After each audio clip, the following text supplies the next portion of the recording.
आज प्रिय बंधु एक ऐसे विषय पर बात कर रहे हैं जो जन सामान्य में व्याप्त है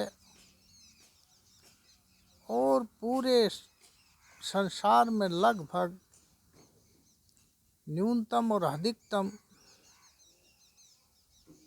मात्रा में पाया जाता है। वह है भ्रष्टाचार।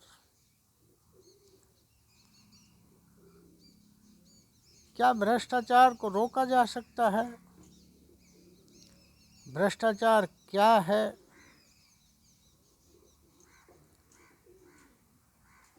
और क्या शासन व्यवस्थाएं बदलने से भ्रष्टाचार रुक सकता है? इस विषय पर हम बात करेंगे।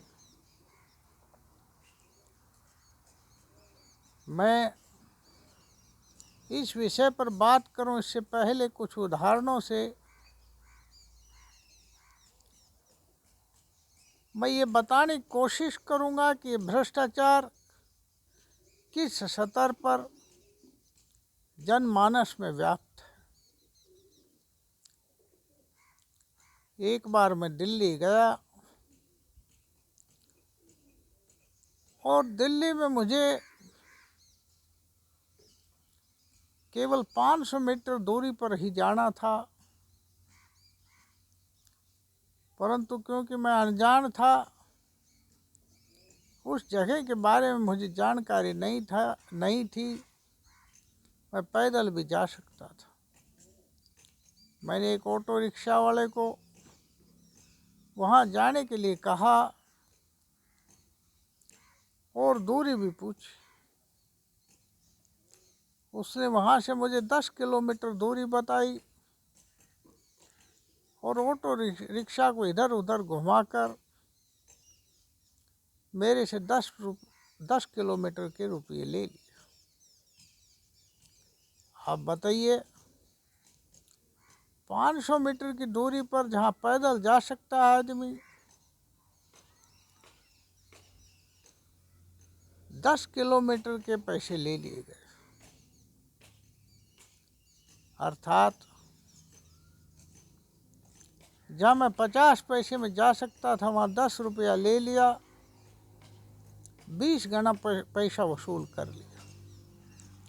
इसका अर्थ ये हुआ कि 19 गुना भ्रष्टाचार एक ऑटो रिक्शा वाले ने कर लिया।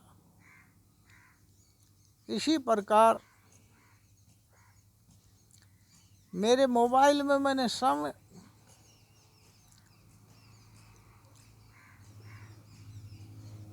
किसी अंदर से ऐप को बंद कर दिया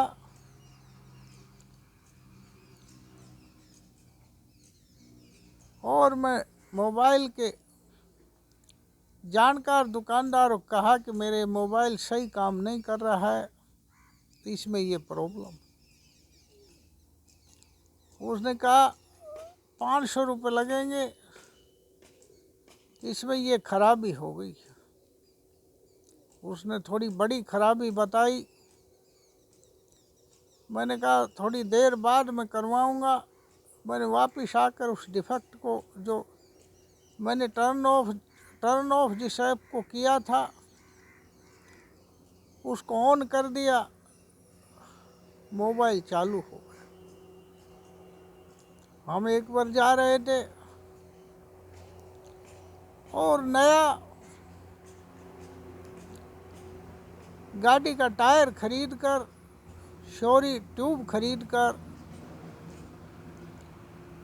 हमने टायर पंचर वाले को दिया कि इसमें पंचर है, इसको ठीक करो। उसने 2 पंचर बता दिए और 20 रुपये ले लिए। आप अंदाज लगाइए कि जहाँ जिसका बस चल रहा है वहीं वह झूठ बोलता है और अपने बिना किसी काम किए ही पैसे लेने की कोशिश करता है।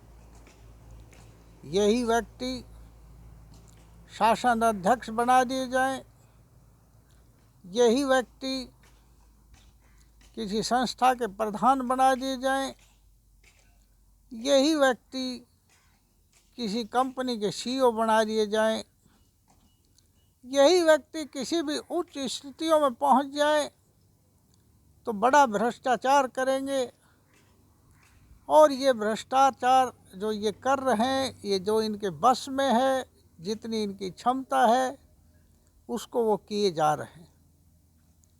परंतु बड़े बड़े लोगों को, जिनके बड़े भ्रष्टाचार उजागर होते हैं, उनमें गाली बकने में भी यही लोग सबसे आगे होते हैं और कहते हैं कि लोग भ्रष्टाचारी।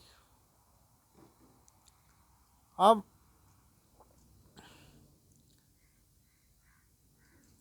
ये सिंथेसिस निकल कर आता है, ये निष्कर्ष आता है कि भ्रष्टाचार कोई किसी व्यवस्थाओं से नहीं रोका जा सकता। स्ट्रॉन्ग व्यवस्थाएं करने पर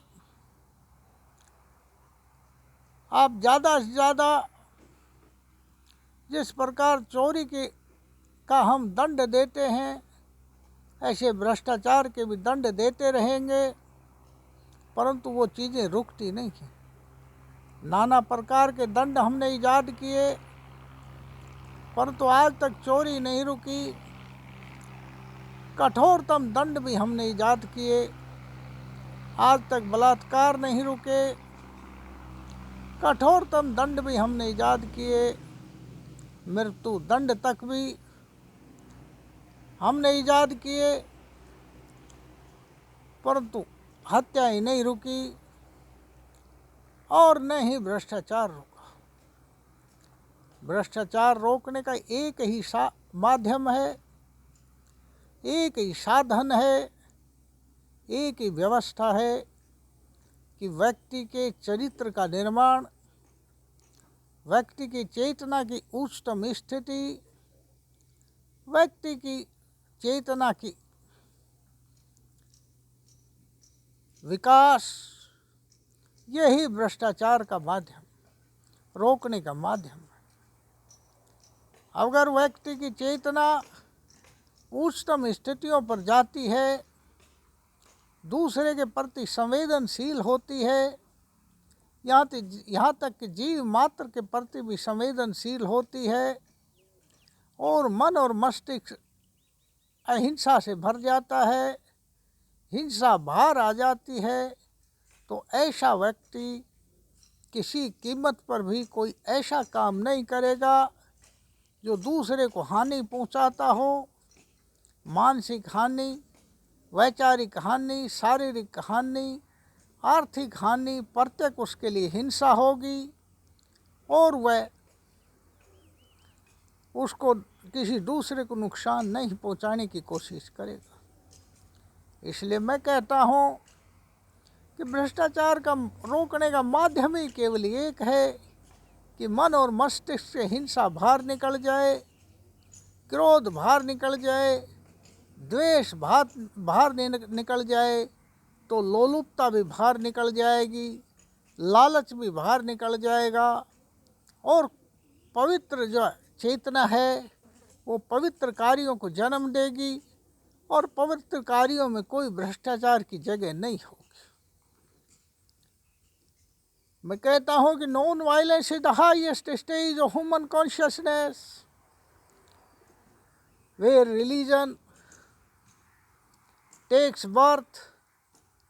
Religion is realization of self and loving other creatures, not only human beings, all creatures and plants, and wholesome, and accepting the nature as it is truth, it is our friend. इस प्रकार अहिंसा चेतना की वो उच्चतम स्थिति है जहाँ मनुष्य में धर्म का जन्म होता है, धर्म सम्य को जानना है, दूसरे जीवों को नुकसान न पहुँचाना है, यहाँ तक कि पृथ्वी के किसी भी भाग को नुकसान नहीं पहुँचाना है, और प्रकृति और पृथ्वी के साथ मित्रता भाव से रहना है। इस भाव से यदि हम पहुंच जाएंगे तो हमारे मन और मस्तिष्क से ये चोरी, ये चकारी, ये लालच, ये बाहर निकल जाएगा और अपने आप भ्रष्टाचार कम हो जाएगा। इसलिए भ्रष्टाचार के समाधान ऊपरी तौर से तो ये दिखाई देता है कि कठोरतम कानून बनाकर नीचे से नीचे सतर के और ऊंचे से ऊंचे सतर के भ्रष्टाचारियों को दंडित किया जाए। इसके अलावा ये जो चोरी की परिभाषाएं हैं इनमें भी तब्दीली की जाए और झूठ बोलकर अधिक लेना, जिसको ये व्यापार कहते हैं, इसको भी चोरी की गणना में माना जाए और सत्य व्यापार को जन्म दिया जाए। इसके अलावा मनुष्य की चेतना में निरंतर रूपांतरण किया जाए और जब ये रूपांतरण हो जाएगा तो भ्रष्टाचार सबद खत्म हो जाएगा। इसके बाद तो किसी बहुत बड़े कंट्रोल, नियंत्रण और व्यवस्था की भी आवश्यकता नहीं होगी। अतः भ्रष्टाचार को खत्म करने की केवल दोहरी प्रणालियाँ अपनानी पड़ेंगी, कठोर कानून और खुद में बदलाव, आत्म नियंत्रण। मैं समझता हूँ मैं अपनी बात आप तक एक उचित ढंग से पहुँचा पाया हूँ और बात मेरी समझ में आए तो इसको अधिक से अधिक लोगों तक पहुँचाएं ताकि चेतना के रूपांतरण का काम हो सके। चैनल को शेयर करें, सब्सक्राइब करें ताकि मैं प्रोत्साहित होकर इस प्रकार के विचारों को दुनिया के सामने देने की शक्ति हासिल कर सकूं। धन्यवाद। थैंक्स। जय हिंद, जय भारत।